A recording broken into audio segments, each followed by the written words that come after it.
사랑합니다. 어떻게 담임 목사가 한복 입으니까 이쁜가요? 되게 생각보다 더워요. 한복이 굉장히 이 방한 효과가 뛰어난가 봐요. 보온 효과도 뛰어나고 굉장히 덥고 땀이 많이 나네요. 여러분들도 내년 송구영신 예배 때 한번 입고 오시면 어떠실지. 이 한복을 보면서 문득 그런 생각을 했습니다. 올해 제가 한복을 다시 입을 수 있는 은혜를 주신 하나님 앞에 감사한다 하는 생각을 했습니다. 여러분, 최근에 어떤 위기를 경험해 보신 적이 있으세요? 큰 위기를 경험하고 나면 우리의 기도가 조금 달라집니다. 사람들을 바라보는 시선도 달라지고 사람들에 대하는 태도도 조금 달라지죠. 저도 올여름에 하나의 해프닝이 있었습니다. 2022년 올해 8월 30날 종합검진을 하는데 의사 선생님이 간 수치가, 담도암 수치가 정상보다 10배가 높다. 빨리 큰 병원으로 가라. 그랬습니다. 하루를 지나고 이틀을 지나고 병원에서 검사를 받는데 그 하루가 왜 그렇게 긴지 참 울기도 많이 울고 하나님 앞에 기도 많이 했네요. 여기 지금 우리 아이들도 있는데 많이 놀라겠네요. 몰랐으니까. 아마 암이 아닌 것 같다는 이야기를 듣는데 한 달이 걸렸고, 암이 확실히 아니고 완전히 정상이다 하는 얘기를 듣는데 넉 달이 걸렸습니다. 그 한 달의 기도는 참 많이 힘들었던 것 같아요. 수많은 암 환자분들을 보았지만 또 그분들을 위해 기도해 드렸지만 정작 그 문제가 제 문제가 되니까 이게 보통 일이 아니에요. 사람은 위기를 당하면 기도가 바뀌죠. 사람을 대하는 태도가 바뀌어요. 2023년 주님께서 이제 새로운 한 해를 우리에게 주실 때 우리는 전혀 새로운 기도와 또 새로운 사랑의 관계로 발전되어 가면 좋겠습니다. 2022년 지금부터 1년 전 우리는 2022년을 살아갈 주제 말씀을 하나 받은 게 있습니다. 그리고 그 주제를 이루기 위해 어떻게 살아야 하는지 말씀 받은 게 있는데 말씀 한번 확인하시겠습니다. 그러나 온유한 자들은 땅을 차지하며 풍성한 화평으로 즐거워하리로다. 온유한 자가 땅을 차지한다. 온유한 자가 풍성한 화평으로 즐거워한다. 이해되지 않는 말씀을 우리는 1년 전에 받았죠. 다음 말씀이요. 이기기를 다투는 자마다 모든 일에 절제한다. 온유와 절제죠. 왜 우리가 온유해야 하고 절제해야 하느냐 하면 썩을 승리자의 관을 얻고자 하되 우리는 썩지 아니할 것을 얻고자 하노라. 절제하지 못하면 부지런히 달리고도 관을 썩는 관밖에 받지 못한다. 절제를 잘 해야 썩지 않을 영원한 관을 받을 수 있다. 우리가 지금 읽은 말씀에 나오는 두 단어, 온유와 절제라는 이 두 단어는 성령의 9가지 열매, 이 9가지 열매는 신자들이 반드시 맺어야 할 9가지 열매 중에 마지막 2가지 열매입니다. 온유와 절제죠. 왜 이 온유와 절제가 인격의 마지막 2개의 열매로 기록되었을까 생각해 봅니다. 아무리 사랑해도, 아무리 희락해도, 아무리 충성해도 온유와 절제가 없다면 그건 낙과가 되고 말아요. 성한 열매가 될 수가 없어요. 볼까요? 온유와 절제 없는 사랑, 데이트 폭력을 낳습니다. 온유와 절제가 없으면 부부간의 폭력을 낳아요. 온유와 절제가 없으면 부모의 사랑으로 자식들을 숨막히게 만들어버릴 수도 있습니다. 온유와 절제가 없는 충성은 당파를 나눌 수도 있고, 온유와 절제가 없는 사랑은, 충성은 끊임없는 다툼을 만들 수도 있습니다. 온유와 절제가 없는 희락은 비인격적인 쾌락을 만들어내기도 합니다. 그렇기 때문에 우리는 2022년을 마무리하고 2023년 새해를 맞이하는 이때 과연 내 안에 온유와 절제라고 하는 아름다운 열매가 있는지 잘 살펴야 할 줄로 압니다. 왜 우리는 믿음 생활을 하면서 온유하고 절제해야 합니까? 그건 오늘 우리가 읽지 않았지만 3장 1절 말씀 때문이죠. 말씀 확인하시겠습니다. 범사에 기한이 있고 천하 만사가 다 때가 있다. 우리가 행하는 모든 일 범사, 우리가 행하는 모든 천하 만사가 문제는 때가 있다는 거예요. 의사 앞에 서 보니까 오늘 의사 선생님이 내게 무슨 말을 하시느냐에 따라 내 인생이 살기도 하고 죽기도 할 텐데 그 때가 있구나 하는 걸 깨닫는 순간 인생의 방향은 아주 간단해져요. 하나로만 딱 정해져요. 모든 일에 나를 꺾고 조심하지 않으면 주님 앞에 받을 상이 없다는 거예요. 때가 있기 때문입니다. 전도서 3장 1절 바로 지나서 2절부터는 때에 관한 이야기가 14번을 대꾸를 이루며 나옵니다. 한 번을 대꾸를 이루어도 정말 중요한 강조인데 14번을 대꾸를 이루고 있으니 이 때를 얼마나 강조하고 있는지 우리는 알 수 있습니다. 아무리 사랑해도 그 사랑의 때가 끝날 때가 옵니다.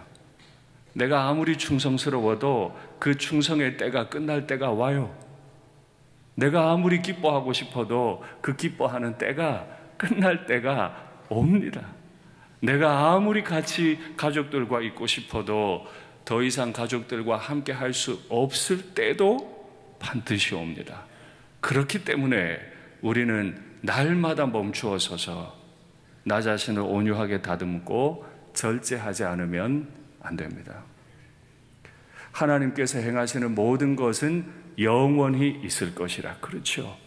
사람들이 행하는 범사나 천하 만사는 다 때가 있어요. 그런데 하나님께서 행하시는 모든 일들은 영원히 때가 없는 일들이라고 하네요. 하나님이 우리를 사랑하시는 것도, 하나님이 우리를 심판하시는 것도 하나님이 하시는 것이기 때문에 그건 때가 없어요. 반드시 영원한 결과를 가지고 올 겁니다. 그 위에 더할 수도 없고 그곳에서 덜할 수도 없나니. 늘 때에 속박되어 살아가는 사람들이 어떻게 영원을 행하시는 하나님 행하시는 그 일 위에 조금 더 올려놓고 마음에 안 든다고 요거 조금 빼려고 할 수 있습니까? 아무것도 할 수 없죠. 영원을 행하시는 하나님 아버지 앞에서 때에 가두어져서 사는 사람이 뭘 더 할 수 있고 뭘 덜 할 수 있어요. 내 인생에 대해 영원을 계획하고 계신 하나님 아버지 앞에서 내가 뭘 더 할 수 있고 뭘 덜 할 수 있겠습니까? 우리는 아무것도 할 수 없어요. 오늘 우리가 읽은 이 말씀을 메시지라고 하는 아주 쉽게 번역된 책을 가지고 한번 확인하시겠습니다.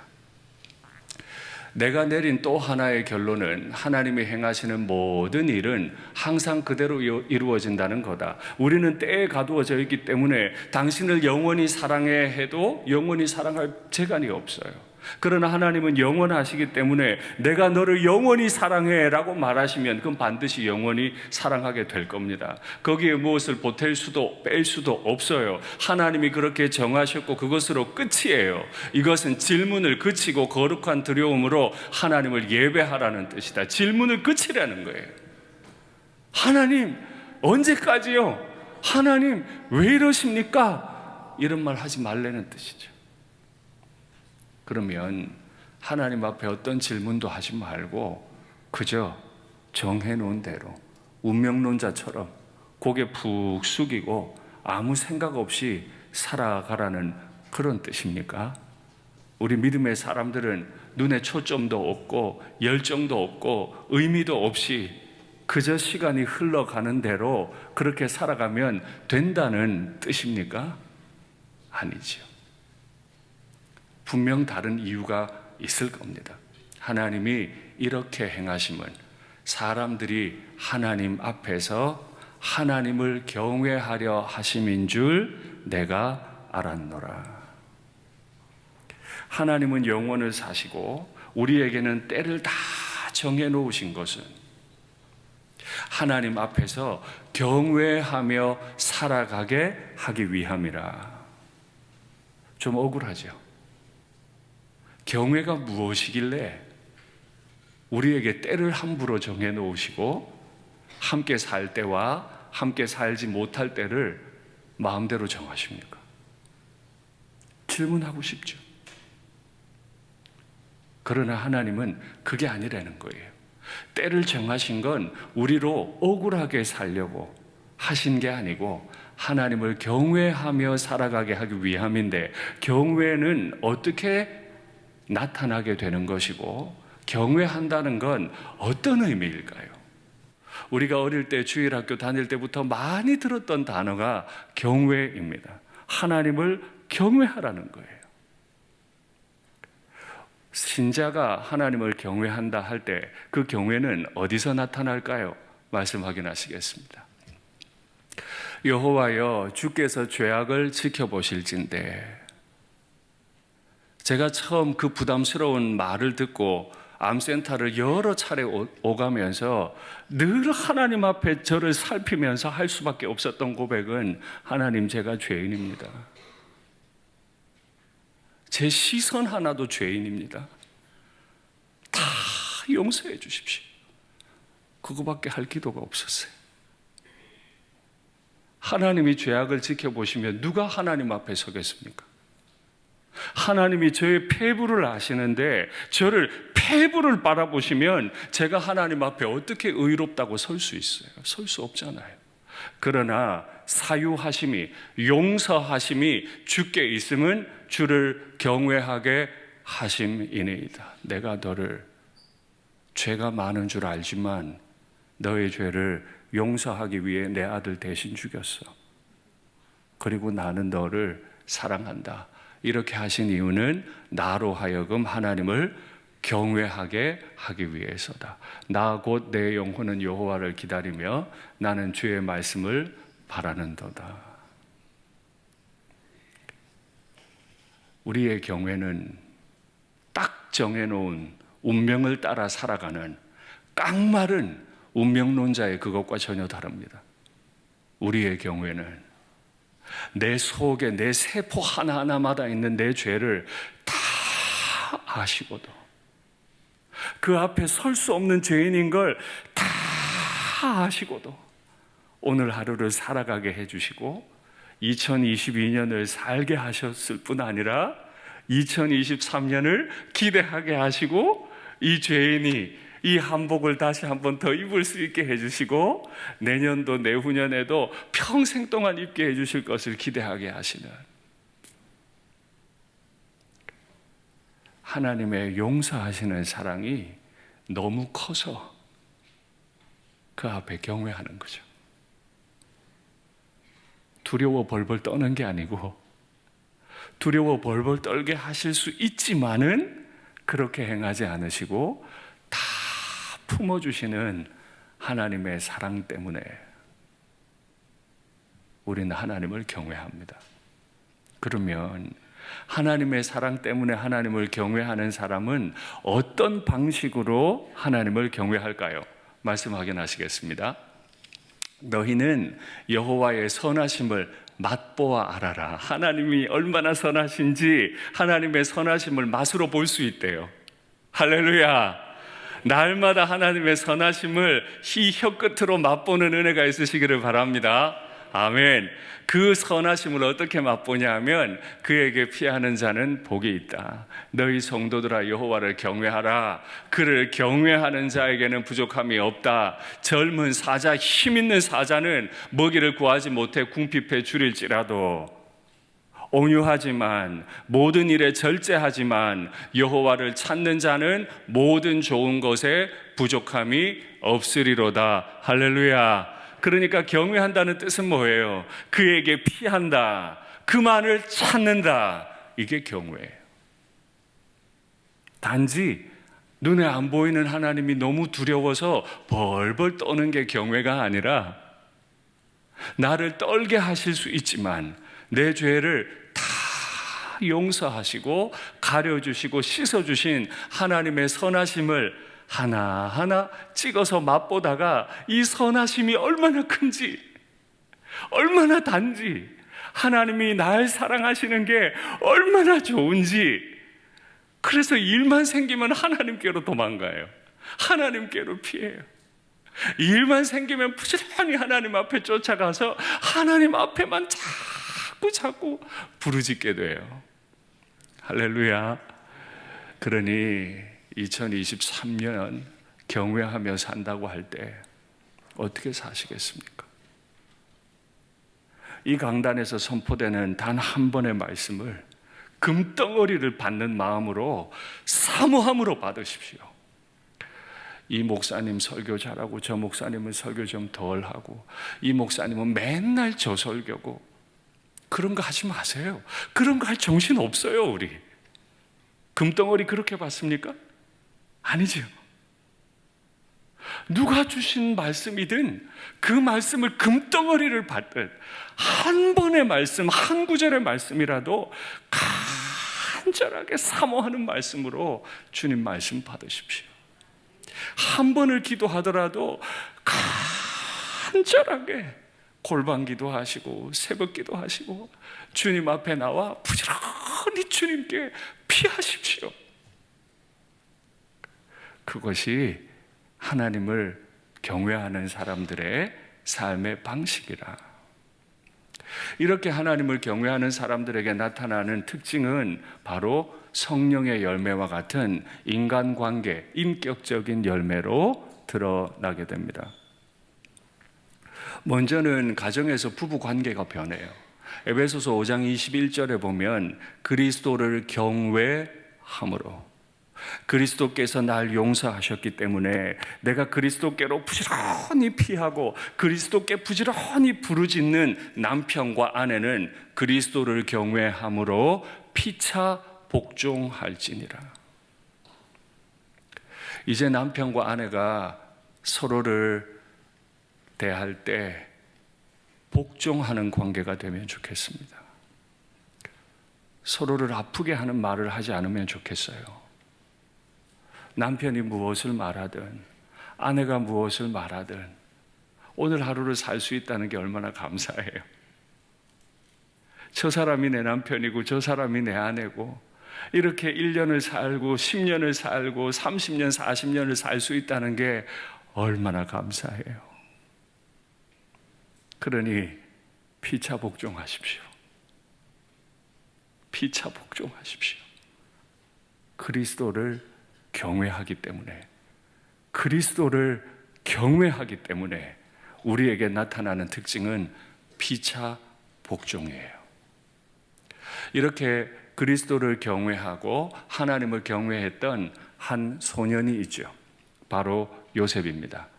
요셉은 어릴 때부터 채색 옷을 입었습니다. 당시에 채색 옷을 입는다라는 말의 뜻은 유산을 다른 형제에 비해서 2배로 받는다는 뜻입니다. 이미 어릴 때부터 그는 아버지의 사랑을 독차지했어요. 다른 형들이 받을 유산보다도 요셉이 받을 유산은 이미 2배라고 확정이 돼버렸어요. 그러니 얼마나 질투를 받았겠어요. 요셉의 마음은 어린 마음에 또 얼마나 높아졌겠어요. 나이 17이 됐습니다. 형제들에 의해서 그 채색 옷은 강제로 벗겨졌습니다. 그리고 노예의 옷을 입고 말게 되었지요. 8년이 지났습니다. 25살이 되었을 때 여태까지 빼앗겼던 이 모든 것들을 만회할 수 있는 기회가 하나 찾아옵니다. 인생은 타이밍이기 때문에 이 타이밍 잘 잡으면 외로움도 달랠 수 있고 인생 바뀔지도 모릅니다. 그러나 그 기회가 왔을 때 25살 피 끓는 8년을 참아야 했던 요셉이 어떤 행동을 하는지 말씀 확인하시겠습니다. 이 집에는 나보다 큰 이가 없으며 주인이 아무것도 내게 금하지 아니하였어도 금한 것은 당신뿐이니. 보디발의 아내를 가리키는 말입니다. 나는 이 집에 가장 큽니다. 그러나 내 위에 계신 분이 당신을 금했습니다. 당신은 그의 아내입니다. 그런즉 내가 어찌 이 큰 악을 행하여 하나님께 죄를 지으리이까. 지금 이런 말 할 정신 어디 있어요? 빨리 보디발의 아내를 만족시켜주고 그를 통해 혜택을 얻어야죠. 억울하게 채색옷 벗겨졌는데, 노예됐는데. 그러나 요셉은 생각했어요. 하나님을 의식해요. 17 청년일 때나 25 청년일 때나 아버지의 사랑을 받을 때나 사랑을 다 빼앗겼을 때나 그의 머리에는 하나님이 있어요. 여인이 날마다 요셉에게 청하였으나 요셉이 듣지 아니하여 동침하지 아니할 뿐더러 함께 있지도 아니하니라. 하나님의 사유하심을 아는 사람, 하나님의 은혜를 아는 사람, 환경에 여유가 있든 환경에 여유가 없든 그 마음에 하나님을 두기 때문에 그는 죄의 어떤 유혹 가운데서도 하나님 신경 쓰다가 하나님께로 피하다가 하나님께 부르짖다가 죄에 빠지지 않게 되는 줄 믿습니다. 그리고 요셉의 많은 인생들은 생략돼 버립니다. 요셉이 애굽의 총리가 되었고 56세, 56살이 될 때, 그러니까 대략 40년 정도 흘렀을 때 요셉에게 인생의 아주 중요한 순간이 한 번 더 찾아옵니다. 그는 이미 세상을 호령하는 유일하게 곡식을 가지고 있는 나라의 바로의 바로 아랫사람, 총리였습니다. 그가 하고자 하면 세상은 다 바꿀 수 있습니다. 그가 하고자 하면 모든 일을 할 수 있습니다. 17 청년일 때나 25 청년일 때 그는 권세는 가졌어도 아무것도 할 수 없었던 반면 56이 되었을 때 그는 모든 걸 할 수 있는 애굽의 총리가 됐습니다. 아버지는 돌아가셨고 그의 앞에 형들이 찾아왔습니다.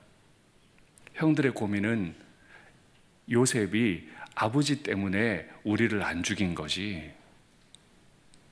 이제 아버지 돌아가셨으니까 40년 전 그 일로 우리를 다 죽이겠지? 우리 자식들도 노예로 만들거나 죽이겠지? 두려워서 형들이 요셉 앞에 찾아온 순간입니다. 여러분 어떻게 하시겠습니까? 그때 요셉은 하나님을 경외하는 자의 모습을 보여줍니다. 확인하시죠. 요셉이 그들에게 이르되 두려워하지 마소서. 두려움이라는 단어를 씁니다. 사람은 늘 두려움을 가집니다. 요셉이 싫어서 요셉의 채석옷을 찢어버렸습니다. 그러면 될 줄 알았는데 때가 갑자기 바뀌더니 이제 그들이 요셉 앞에 섭니다. 두렵습니다. 내가 하나님을 대신하리이까? 대신할 만하잖아요. 애굽의 총리인데, 온 세상에 유일하게 곡식 창고 가지고 있는 사람인데 하나님 대신할 만하잖아요. 자기가 주인인 것처럼 이 형들 앞에 놀리고 복수할 수 있잖아요. 그런데 요셉은 생각할 때 그냥 인지상정 따라 형님 그게 40년 전 일입니다. 잊으세요. 이런 정도가 아니에요. 이 순간에도 요셉의 머리에는 하나님이에요. 25살 청년일 때나 56살 총리일 때나 그의 마음에는 하나님이라는 단어가 있어요. 내가 하나님을 대신하리까 당신들은 나를 해하려 했지만은 하나님은 그것을 선으로 바꾸사 하나님은 영원을 행하신다고 하셨죠. 당신들은 나의 때를 바꾸려 했습니다. 그러나 하나님이 또다시 바꾸어 버리셨습니다. 오늘과 같이 많은 백성의 생명을 구원하게 하시려 하셨나니. 우리는 유산 많이 받지 못하게 될까? 조금 더 부유해지지 못하게 될까? 질투에 눈이 멀어 함부로 행동하는 때에 가두어진 사람입니다. 그러나 하나님은 영원을 사시는 분이신데 그분이 요셉의 인생을 결정해 버리셨어요. 그 하나님 앞에 요셉은 질문하지 않아요. 하나님이 왜 내 인생 결정합니까? 그대로 순종해요. 하나님이 바꾸셨는데 내가 뭐라 하겠습니까? 내가 하나님을 대신하겠습니까? 하나님을 경외하지 않으면 나타나는 현상이 내가 모든 걸 바꾸고 싶어 해요. 이거 바꾸면 될 것 같고 저거 바꾸면 될 것 같고, 나를 바꾸지 않고 조직을 바꾸고 구조를 바꾸고 환경을 바꾸고 뭘 자꾸 바꾸려고 해. 그래 봐야 때에 가두어져 있는데, 그래 봐야 때에 가두어져 있는데. 진짜 하나님을 경외하는 사람은 때에 가두어지지 않은 영원을 사시는 하나님이 영원토록 행하시는 일에 관심을 가지고 마음속에 하나님이라는 단어를 두고 하나님만 신경 쓰는 사람인 줄 믿습니다. 제가 늘 말씀드리지만 하나님 앞에 뭔가 대단한 일을 행하려 하지 마십시오. 헌금 많이 내려고 하지 마십시오. 교회 이 봉사 저 봉사 다 하려고 안 하셔도 돼요. 그저 우리가 할 일은 착하면 돼요. 하나님 신경 쓰고 착하기만 하면 돼요. 말이 온유하고 말에 절제하고, 행동이 온유하고 행동에 절제하면 돼요. 그러면 하나님이, 영원을 바꾸어 버리시는 하나님이 우리의 인생을 영원토록 간섭하셔서 아름답게 써주실 줄 믿습니다. 경외하는 자가 어떤 복을 받는지 마지막 하나님 말씀 확인하시겠습니다. 너는 마음을 다하여 여호와를 신뢰하고. 17살 요셉이 40년이 지나도록 뭘 했는지는 기록이 안 되어 있지만 그는 40년 동안 하나님만 신경 썼던, 하나님만 신뢰했던, 마음을 하나님께로만 다했던 사람인데, 하나님을 신뢰하는 사람은 자신의 명철을 의지하지 않아요. 너는 범사의 그를 인정하라. 범사와 천하 만사에 다 때가 있는데 나는 나의 때만을 살 뿐이니까 영원을 행하시는 하나님 앞에 내 범사를 인정해버려요. 그리하면 영원을 사시는 하나님이 나의 길을 한 걸음 한 걸음 지도하실 거예요. 요셉아, 25 요셉아, 너 절대 안 된다. 그럼 망한다.